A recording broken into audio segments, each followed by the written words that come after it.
pasukan ang gusto na ito.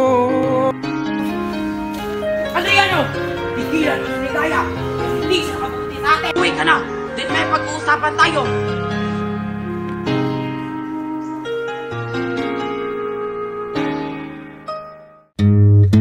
Noong unang panahon, sa isang bayan na pinaghaharian ng yaman at kapangyarihan, hindi ang puso, kundi ang kasunduan ng mga angkan.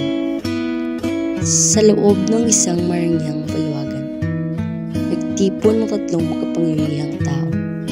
Si Don Miguel Severino Montemayor, isang gobernador na iginagalang, at ang kanyang asawa na si Doña Elvira Socorro Cayanan Montemayor, at si Doña Estefania Ihong de los Reyes, isang matatag na byuda.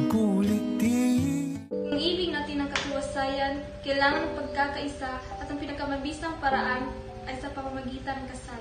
Sangayon ako, ang aking anak na si Quintina ay handa. Ngunit ina, Don Carlos, mas magiging mas matibay ang ating alyansa.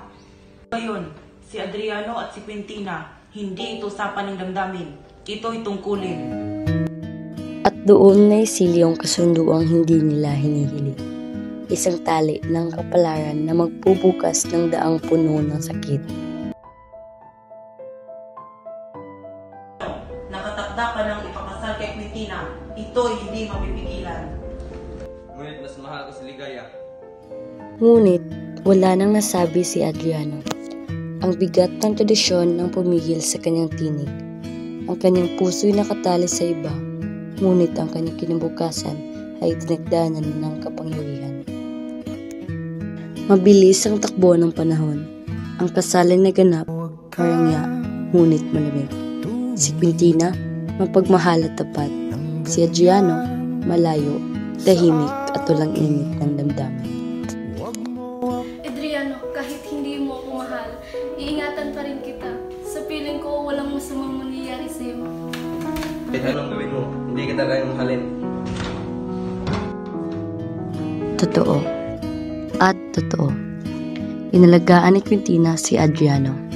Sa bawat araw, siya naglilingkod, nag-alay ng pagmamahal kahit walang kapalit.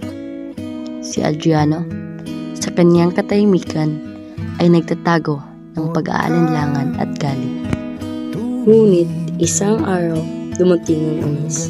Si Quintina ay nagkasakit, isang karamdaman sa dugo, walang lunas. Sa umpisa, inilihim niya ito kay Adriano. Ngunit habang lumilipas ang araw, lalong lumalala ang kanyang kalagayan. Si Adriano ay nag-alala, ngunit itinatago niya ang kanyang damdamin. At sa katahimikan ng gabi, dandahang napagtanto ni Adriano ang katotohanan.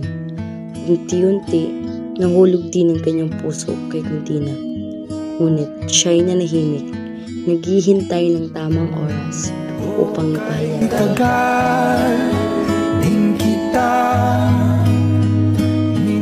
Buwan nang lumipas at si Quintina ay lalong nanghihina.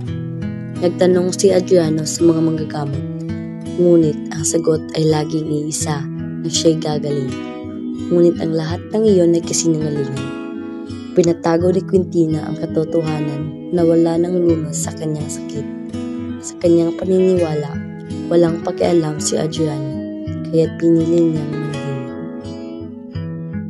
Hanggang dumating ang araw, Adriano, sabik at may dalang pag-asa, ay nagmamadaling pumasok upang makita si Quintina. Akala niya gagaling na ang kanyang kabiyak, ngunit ang nadatnan niya, isang malamig na katawang natakpan ng puting tela. Si Quintina, wala na. At doon tuluyang gumuho ang puso ni Adriano. Naiwan siyang lumuluha, nagsisisi na hindi niya naipakita, hindi niya nasabi na minahal din niya si Quintina. Ngunit huli ng lahat, ang pagmamahal na itinago, ang damdaming hindi nasambit ay nadala ng kamatayan. Simula noon, si Adriano ay nabuhay sa pagsisisi na kung sana'y pinili niyang magmahal pag hindi nawala ang lahat. Kung sakaling mapundi ang pag-ibig mo sa akin, Hinayaan mo kong magbigay ng liwanag para sa atin. Akala ko tayo hanggang dulo, ba't ngayon nag-iisa ako?